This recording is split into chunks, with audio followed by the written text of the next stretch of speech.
Dr Gondry répond à nos questions sur le cancer du col de l'utérus.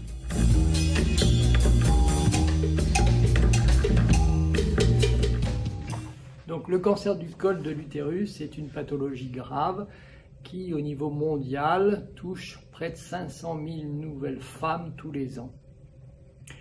Cette pathologie cancéreuse touche la partie de l'utérus qui est en intravaginal. Cette pathologie est sévère et touche des femmes jeunes avec un pic d'incidence vers 40 ans.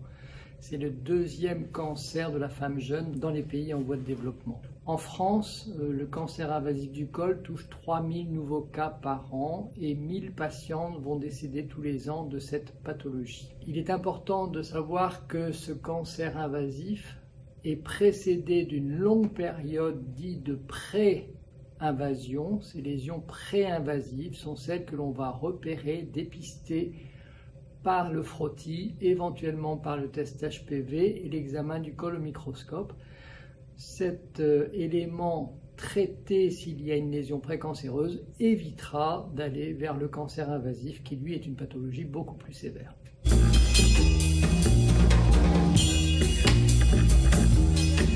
Le cancer invasif du col de l'utérus se traduit toujours par des saignements provoqués.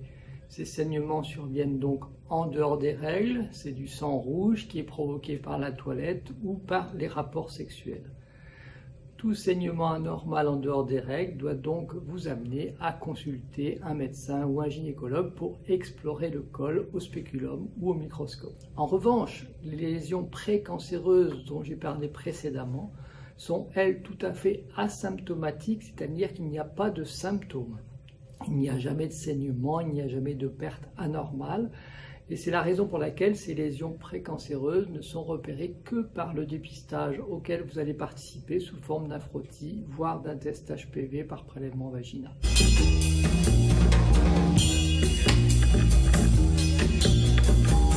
Les causes du cancer du col de l'utérus sont un élément infectieux qui est un virus, le papillomavirus humain, dit HPV. Chacun dans sa vie va rencontrer ce papillomavirus. L'immense majorité des patientes vont se débarrasser de ce virus qui ne donnera donc jamais de symptômes, ni lésions précancéreuses, ni cancer. En revanche, une population dont l'immunité, c'est-à-dire les capacités à se défendre contre cette agression virale sont diminuées, va pouvoir laisser ce virus pénétrer dans la cellule et la transformer. On peut penser que plus on a de probabilité de rencontrer ce virus en multipliant les rapports sexuels avec des partenaires multiples, plus on diminue ses défenses immunitaires et notamment en consommant du tabac, le tabagisme important diminue vos défenses immunitaires, ces facteurs vont favoriser l'intégration de ce virus dans la cellule et la transformer. Les causes sont donc le papillomavirus. Sans papillomavirus, pas de cancer, mais avec du papillomavirus, évidemment, dans l'immense majorité, pas de cancer, mais cancer si vos défenses ne vous permettent pas de l'éliminer et si, par votre mode de vie, vous augmentez les risques de rencontrer ce papillomavirus.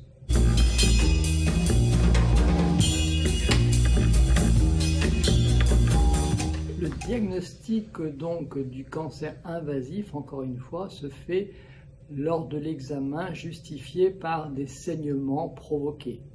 La mise en place du spéculum montre au niveau du col à l'œil nu des anomalies sous forme de déformation type bourgeonnement du col utérin. Cette anomalie biopsiée lors de la consultation va apporter le diagnostic de cancer invasif du col. Ailleurs, les lésions pré-invasives, puisqu'elles n'ont pas de symptômes cliniques, pas de manifestations cliniques, sont repérées et diagnostiquées par le biais des frottis, voire du test HPV. Un test positif chez votre médecin traitant, votre gynécologue ou votre sage-femme vous amènera chez un médecin colposcopiste qui regardera le col au microscope après mise en place du spéculum. On y met quelques produits sur le col et les zones qui paraissent inhabituelles vont être biopsiées et c'est seulement cette biopsie qui nous permettra d'apporter le diagnostic de lésion précancéreuse qui elle-même pourra faire l'objet d'un traitement pour éviter l'évolution vers le cancer.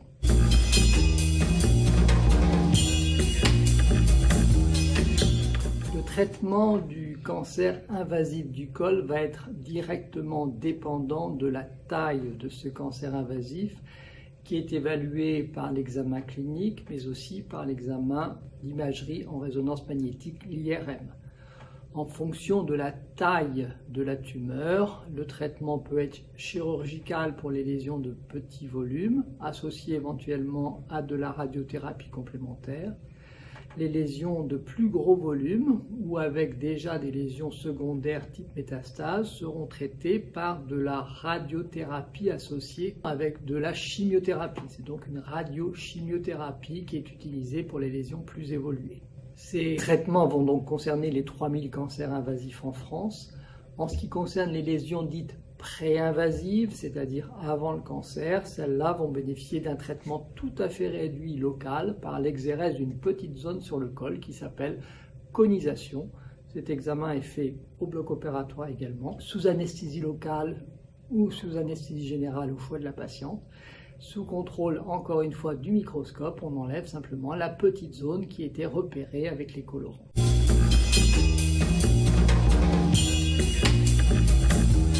Depuis la mise en évidence de la relation entre le papillomavirus et la pathologie du col, notamment pré-cancer et cancer, il est sûr que le test HPV, progressivement, a pris sa place dans le dépistage et dans le suivi des patientes traitées.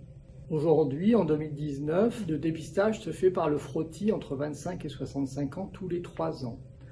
Selon le résultat du frottis, le test HPV peut être utilisé en complément après un frottis positif, avant de décider de la colposcopie. Progressivement, les choses évoluent, changent et très prochainement, le test HPV pourra être proposé chez des patientes de plus de 30 ans. Ce test ne sera plus fait tous les 3 ans comme le frottis, mais bien tous les 5 ans, un test HPV négatif excluant tout problème de col dans les 5 ans suivants.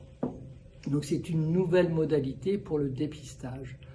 En ce qui concerne l'utilisation du test HPV, il peut être utilisé dans le suivi des patientes qui ont bénéficié du traitement d'une lésion précancéreuse, c'est-à-dire qui ont bénéficié d'une conisation. Et la recommandation récente est de faire un test HPV 6 mois après le traitement, après la conisation. Un test HPV négatif vous mettant à l'abri d'une lésion nouvelle récidivante dans les 3 ans qui suivent, et donc la patiente sera vue 3 ans plus tard. La place de ce test HPV dans le suivi des conisations permet donc d'éviter des consultations et des rendez-vous trop fréquents chez les patientes qui ont été donc traitées, voire guéries avec cette conisation. En ce qui concerne le suivi du cancer invasif du col, aujourd'hui le test HPV n'a pas sa place. C'est l'examen clinique qui prime sur le suivi des patientes qui ont été traitées pour un cancer invasif du col utérin.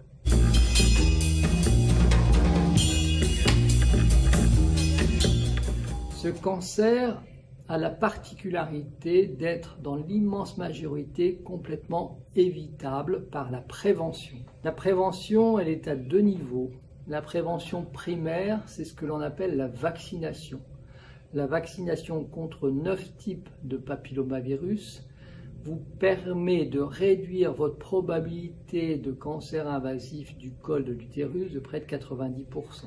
J'ajouterais que ça réduit le risque de cancer vaginal, vulvaire, anal et de l'oropharynx. Donc idéalement et dans les pays où le programme est bien suivi, la vaccination réduit de façon très significative aujourd'hui les lésions dites précancéreuses. Ces lésions précancéreuses disparaissant, le cancer invasif devrait également disparaître dans les 10 ans qui suivent dans ces pays où les programmes de vaccination sont parfaitement mis en place. Il paraît de même assez logique d'associer les garçons à cette vaccination, puisque la contamination homme-femme, femme-homme se fait régulièrement. Et si l'on veut voir disparaître les pathologies HPV induites, l'idéal serait de vacciner l'ensemble des enfants qui n'ont pas encore rencontré ce papillomavirus, c'est-à-dire vers l'âge de 11 ans, garçons et filles. Et à ce titre, il est probable que l'ensemble de ces pathologies puissent disparaître. L'exemple de certains pays comme l'Australie, qui a un programme vaccinal depuis plus de 10 ans, laisse penser que l'on pourrait voir disparaître le cancer du col dans les années qui viennent.